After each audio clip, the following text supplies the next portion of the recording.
Assalamualaikum warahmatullahi wabarakatuh. Perkenalkan, kami dari kelompok 13 kelas 2D dari jurusan Psikologi Islam UIN Sayyid Ali Rahmatullah Tulungagung. Di sini kami akan menjelaskan tentang biopsikologi dari gangguan-gangguan psikiatrik. Sebelumnya, perkenankan saya untuk memperkenalkan anggota kelompok 13. Yang pertama, Muhammad Rifadil Izhar Midom dengan NIM 1263082121154. Yang kedua, Rizka Adriana dengan NIM 1263082121156. Yang ketiga, Kurnia Irdani Agisna dengan NIM 1263082121168. Yang keempat, Laila Dewi Ningrum dengan NIM 1263082121173. Berikut adalah penjelasan PowerPoint dari kelompok kami. Biopsikologi gangguan skizofrenia. Skizofrenia adalah salah satu gangguan psikologis yang mempengaruhi aspek kognitif, perasaan, dan tingkah laku seseorang. Skizofrenia ditandai dengan pikiran atau pengalaman yang tidak terhubung dengan realitas, yakni adanya halusinasi dan delusi, berbicara dan berperilaku yang tidak terorganisir, menurunnya partisipasi dalam aktivitas sehari-hari, kesulitan dalam konsentrasi, dan sebagainya. Di Indonesia sendiri, kasus skizofrenia lebih dari 150.000 kasus per tahun.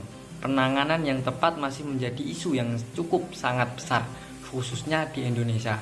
Masih banyak orang dengan skizofrenia yang dipasung atau diasingkan untuk menanganinya. Ternyata penanganan tersebut justru membatasi kemampuan adaptasi dan kontak dengan lingkungan sosial, yang justru sangat penting dalam penanganan orang dengan skizofrenia. Penanganan yang tepat masih menjadi pembahasan yang cukup sengit, mengingat apa sebenarnya penyebab skizofrenia masih belum jelas diketahui. Namun, kombinasi genetik, lingkungan, serta perubahan kimia dan struktur otak dapat memainkan peran dalam menyebabkan skizofrenia. Selanjutnya yakni biopsikologi depresi dan mania. Mania adalah gangguan suasana hati yang membuat seseorang merasa sangat bersemangat secara fisik dan mental. Orang dengan bipolar yang mengalami episode ini akan membuat keputusan yang tidak rasional. Misalnya, menghabiskan uang dalam jumlah besar untuk membeli sesuatu yang sangat mahal. Pasien juga rentan melakukan hal yang sifatnya kekerasan atau pelecehan seksual. Gejala-gejala mania yakni 1. Muncul perasaan senang berlebihan yang tidak beralasan. 2. Berpikir cepat sehingga penilaian dan pengambilan keputusan menjadi buruk. 3. Ucapan tangisial berulang kali mengulang topik percakapan yang tidak sesuai. 4. Terlihat sangat gelisah. 5. Grandiositas atau percaya diri berlebihan. 6. Tindakan-tindakan sembrono yakni boros, investasi tanpa perhitungan yang matang. 7. Melihat sesuatu yang tidak ada tapi terasa nyata. 8. Tidak bisa membedakan antara imajinasi atau kenyataan, merasa berada dalam bahaya, perhatian mudah teralihkan, tidak butuh tidur atau istirahat. Selanjutnya depresi. Depresi menurut Beck dan Alford pada tahun 2009 merupakan sebuah gangguan psikologis yang ditandai dengan penyimpangan perasaan, kognitif, dan perilaku individu. Individu yang mengalami gangguan depresi dapat merasakan kesedihan, kesendirian, menurunnya konsep diri, serta menunjukkan perilaku menarik diri dari lingkungannya. Depresi juga dijelaskan dalam Diagnostic and Statistical Manual of Mental Disorder pada tahun 2013 yang merupakan gangguan psikologis yang ditandai dengan munculnya kesedihan, perasaan hampa, perasaan sensitif, serta dengan gejala somatis dan kognitif. Gejala-gejala depresi itu sendiri ada 3, yakni gejala fisik, gejala psikis, dan gejala sosial. Gejala fisik yakni gangguan pola tidur, menurunnya tingkat aktivitas, menurunnya efisien kerja, menurunnya produktivitas kerja, mudah merasa letih dan sakit. Gejala psikis, kehilangan rasa percaya diri, sensitif, merasa diri tidak berguna, perasaan bersalah, dan perasaan terbebani. Gejala sosial yakni mengalami kesulitan membina hubungan dengan lingkungan sekitar, baik dalam lingkungan keluarga, teman, maupun rumah tangga. Menyendiri, menghindari kontak sosial dengan orang-orang di sekitar. Mengalami kesulitan menyelesaikan pekerjaan, mudah marah dan tersinggung. Tidak peduli lagi pada hobi dan minat yang sebelumnya terasa menarik. Selanjutnya, biopsikologi gangguan kecemasan. Kecemasan adalah keadaan di mana keadaan khawatir yang mengeluhkan bahwa sesuatu yang buruk akan segera terjadi. Kecemasan adalah respon yang sangat tepat terhadap suatu ancaman. Namun, kecemasan bisa menjadi abnormal bila tingkatnya tidak sesuai dengan proporsi ancaman, atau seperti kecemasan yang datang tanpa sebab, yaitu bila bukan merupakan respon terhadap perubahan lingkungan. Ciri-ciri kecemasan sendiri ada banyak. Yang pertama, gugup gelisah, tangan atau anggota tubuh lain bergetar, telapak tangan berkeringat, pening atau pusing, kerongkongan dan mulut menjadi kering, sulit bernafas, sulit berbicara. Jantung berdebar kencang, suara bergetar, nafas pendek, jari atau anggota tubuh lain menjadi dingin, wajah memerah, mual dan diare, leher atau punggung terasa kaku. Sedangkan ciri-ciri kognitif kecemasan yakni khawatir akan sesuatu, negatif thinking, merasa terganggu dan ketakutan, terpaku pada sensasi tubuh, sensitif, merasa terancam terhadap sesuatu, kehilangan kontrol, tidak mampu menyelesaikan masalah, berpikir dunia akan runtuh, pikiran campur aduk, sulit berkomunikasi, khawatir ditinggal sendiri, berpikir segera mati. Yang terakhir, overthinking. Selanjutnya adalah tipe-tipe kecemasan. Tipe-tipe kecemasan ini ada 5, yakni gangguan panik, kemudian gangguan cemas menyeluruh, kemudian gangguan obsesif kompulsif, lalu gangguan fobia, dan terakhir gangguan stres akut dan gangguan stres pasca trauma. Untuk gangguan panik, pengertiannya ialah gangguan panik yang mencakup munculnya serangan panik yang berulang dan tidak terduga. Serangan panik melibatkan reaksi kecemasan yang intens diiringi dengan simptom fisik seperti jantung berdebar, nafas menjadi cepat, kesulitan bernafas, lalu lemah dan pusing.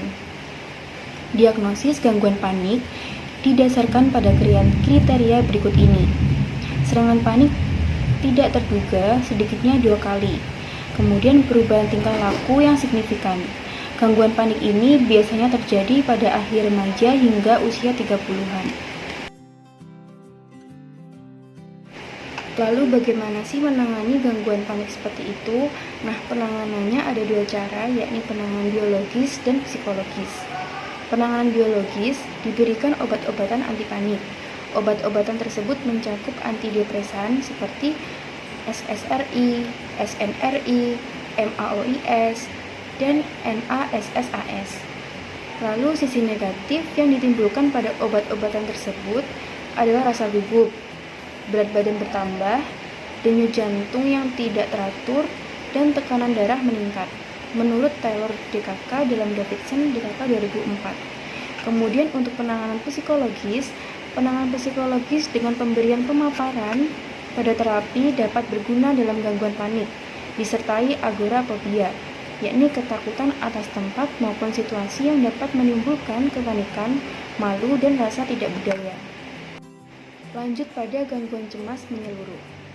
Gangguan cemas menyeluruh atau Generalized Anxiety Disorder adalah suatu gangguan kecemasan yang ditandai dengan perasaan cemas yang umum dan bahwasanya sesuatu yang buruk akan terjadi, keadaan peningkatan keterangsangan tubuh. Lalu bagaimana sih cara penanganannya? Nah, penanganan gangguan cemas menyeluruh ini ada 4, yakni pendekatan psikoanalisis, pendekatan behavioral, lalu pendekatan kognitif, dan pendekatan biologis. Untuk pendekatan psikoanalisis, penanganannya hampir sama dengan penanganan fobia. Suatu studi tanpa kontrol memakai intervensi psikodinamika yang berpusat pada konflik interpersonal dalam kehidupan masa lalu dan masa sekarang. Pasien untuk mendorong cara adaptif untuk berhubungan dengan orang lain. Jadi para terapis ini membiarkan pasiennya untuk berani untuk berhubungan dengan orang lain dalam lingkup sosial agar ia berani dan dapat beradaptasi dengan lingkungannya. Kemudian, pendekatan behavioral, kesulitan menemukan penyebab spesifik kecemasan pasien mendorong ahli klinis behavioral memberikan penanganan lebih umum, yaitu relaksasi intensif agar pasien mampu rileks dalam situasi tegang. Jadi, para ahli pendekatan behavioral ini mendorong pasiennya untuk tetap tenang, rileks, agar mampu menghadapi situasi yang tegang yang membuatnya menjadi panik. Kemudian ada pendekatan kognitif. Para ahli pendekatan kognitif menggunakan cara membantu klien menguasai keterampilan apapun agar menjadi pribadi yang kompeten. Jadi pendekatan kognitif ini lebih corok agar si pasien ini dapat dialihkan untuk fokus dalam keterampilannya. Kemudian ada pendekatan biologis. Ansiolitik adalah jenis obat yang mampu mengatasi fobia dan gangguan panik, dan penanganan paling sering adalah digunakan untuk gangguan kecemasan menyeluruh. Beberapa obat-obatan yang digunakan adalah Valium, Xanax, dan Buspar. Obat-obatan tersebut bekerja selama beberapa jam dalam berbagai situasi yang dihadapi. Lanjut pada gangguan obsesif kompulsif. Obsesif sendiri memiliki arti ide, pikiran, atau dorongan yang intensif dan berulang yang berada di luar kemampuan seseorang untuk mengendalikannya. Hal ini semacam overthinking, teman-teman. Nah, contoh tindakan obsesif antara lain, orang yang selalu bertanya apakah pintu sudah terkunci atau belum ketika ia akan keluar rumah. Kemudian seseorang yang akan memiliki fantasi berulang-ulang seperti seorang ibu yang berhayalan bahwa anak-anaknya ketika pulang sekolah akan dilindas oleh kendaraan besar seperti truk. Padahal hal tersebut belum tentu terjadi. Kemudian kompulsif. Kompulsif adalah suatu tingkah yang dirasakan seseorang sebagai suatu dorongan atau keharusan yang harus dilakukan menurut APA 2000 dalam NEVIP 2005. Contoh tindakan kompulsif adalah terus-menerus mencuci tangan supaya bersih atau mengecek pekerjaan rumah berulang kali. Nah, cara penanganan gangguan kecemasan obsesif kompulsif ini ada 4. Yang pertama ada terapi psikoanalisis. Terapi yang dilakukan adalah mengangkat represi dan memberikan jalan pada pasien untuk mampu menghadapi hal-hal yang benar ditakutkannya. Dengan demikian, pasien harus bisa belajar untuk menoleransi ketidakpastian akan benarnya suatu tindakan sebelum tindakan tersebut benar dilakukan. Jadi, para terapis ini berusaha agar si pasien ini tidak terlalu overthinking akan hal-hal yang belum pasti terjadi ke depannya. Kemudian ada pendekatan behavioral. Pendekatan behavioral yang paling banyak digunakan dan diterima paling banyak secara umum untuk ritual kompulsif. Pendekatan tersebut baru-baru ini berganti nama menjadi pemaparan dan pencegahan ritual untuk keyakinan yang dimiliki si klien bahwa perilaku kompulsif mereka akan mencegah hal-hal yang menakutkan. Kemudian ada terapi perilaku rasional emotif, membantu pasien untuk menghapuskan keyakinan bahwa segala hal mutlak haruslah berjalan seperti yang mereka inginkan, atau bahwa segala tindakan yang mereka lakukan mutlak memberikan hasil yang sempurna, menurut NEVIP DKK 2005. Kemudian ada penanganan biologis. Obat-obatan seperti SSRI adalah penanganan biologis yang paling sering diberikan kepada klien dengan gangguan kecemasan obsesif kompulsif. Selanjutnya adalah gangguan fobia. Kata fobia lahir dari bahasa Yunani yakni phobos yang artinya takut. Takut ialah perasaan cemas sebagai respon suatu ancaman. Gangguan fobia adalah rasa takut terhadap situasi yang tidak sebanding dengan ancamannya. 3 macam fobia yakni fobia spesifik, fobia sosial, dan agorafobia. 3 gangguan fobia. Yang pertama adalah fobia spesifik. Fobia spesifik adalah suatu ketakutan yang beralasan dan disebabkan akan kehadiran atau antisipasi suatu objek atau situasi yang spesifik. Contohnya seperti fobia darah, fobia terhadap hewan, dan lain-lain. Yang kedua adalah fobia sosial. Fobia sosial merupakan ketakutan yang menetap dan sifatnya tidak rasional, yang pada umumnya berkaitan dengan orang lain. Individu yang menderita fobia ini biasanya mencoba menghindari situasi yang membuatnya mungkin dinilai menunjukkan tanda-tanda kecemasan atau berperilaku memalukan. Fobia ini umumnya bermula pada saat remaja yang dapat menghambat hubungan antar teman sebaya. Fobia yang ketiga adalah agorafobia. Fobia ini menunjuk pada ketakutan suatu tempat atau situasi yang memberikan kesulitan atau membuat malu seseorang untuk kabur dari situ apabila terjadi serangan panik yang parah.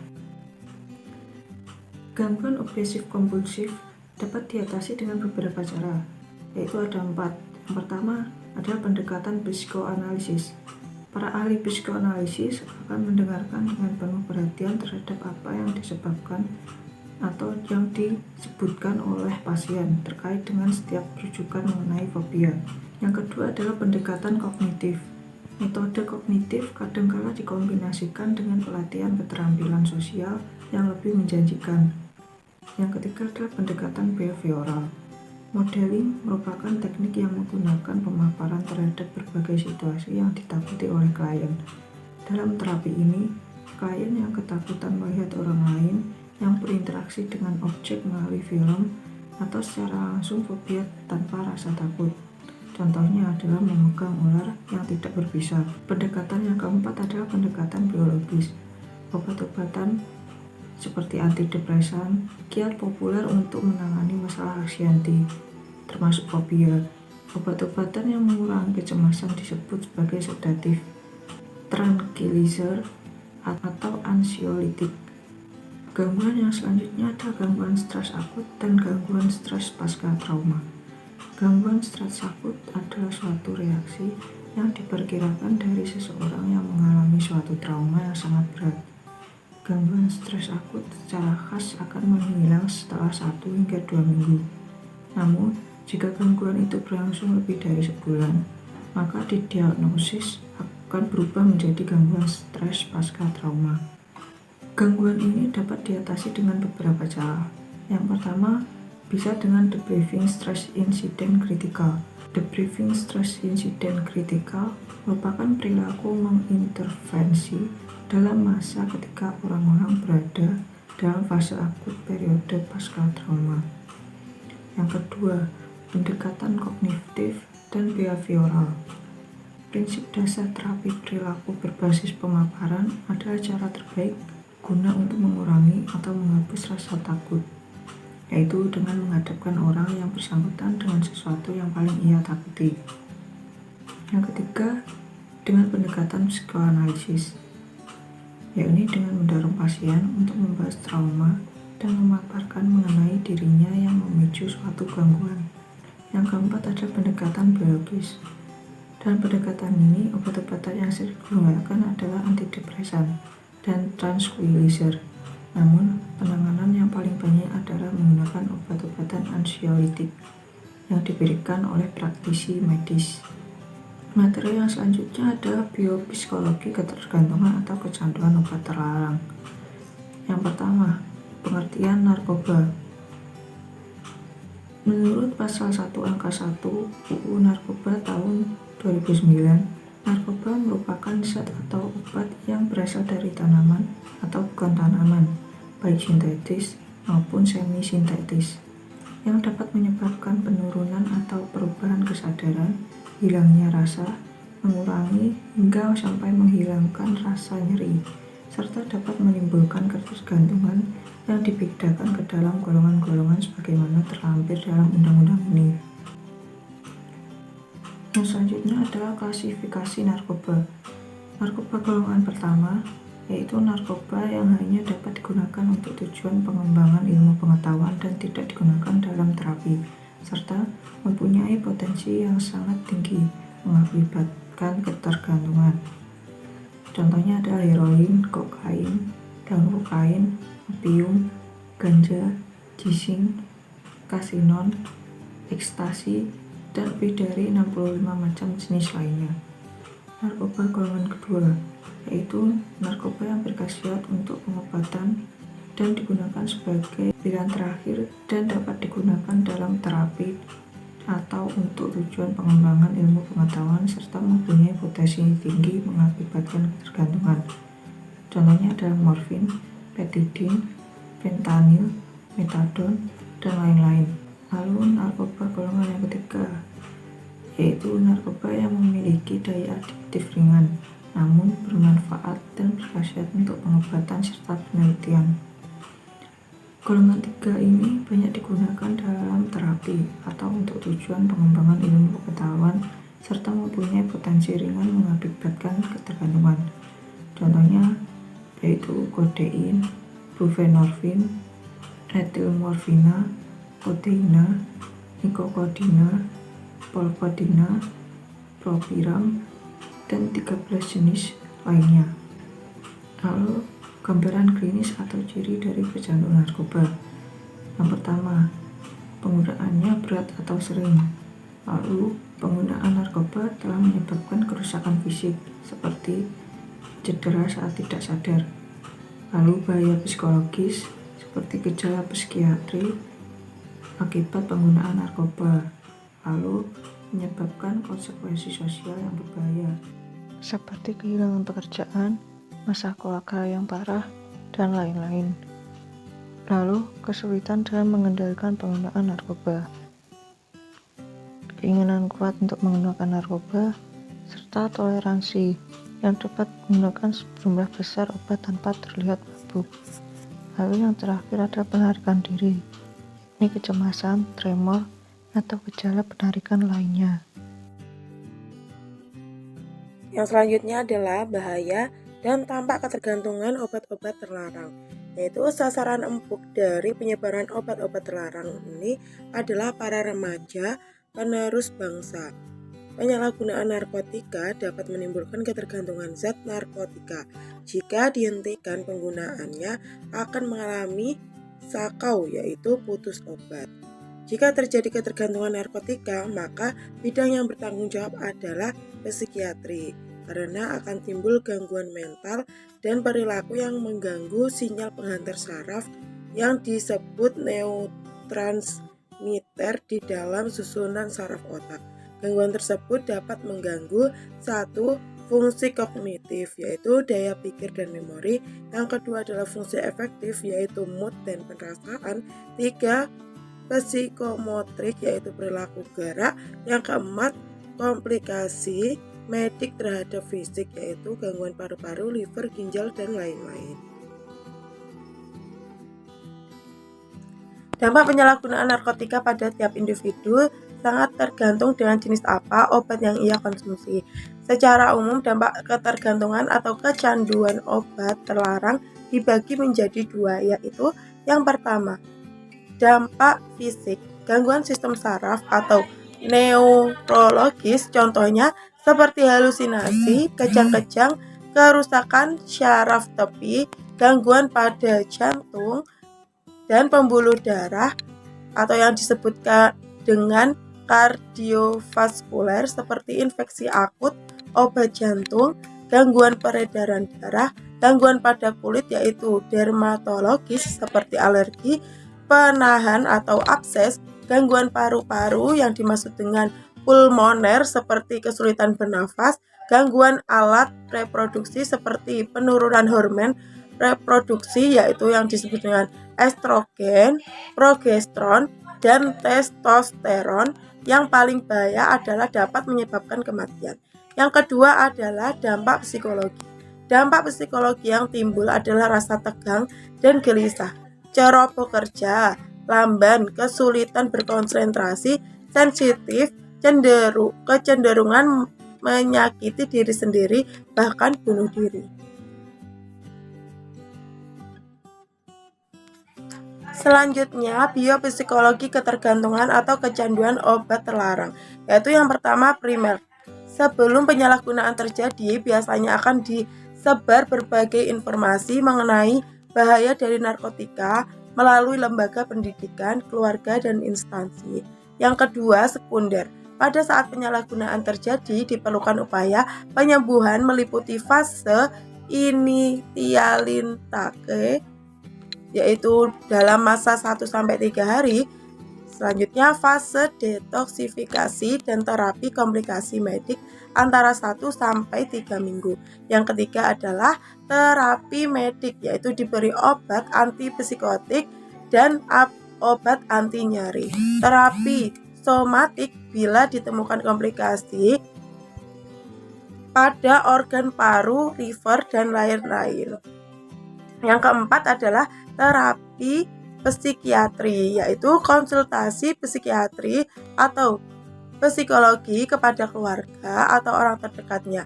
Terapi agama, mendekatkan diri dengan Sang Pencipta. Selanjutnya yaitu biopsikologi ketergantungan atau kecanduan pornografi.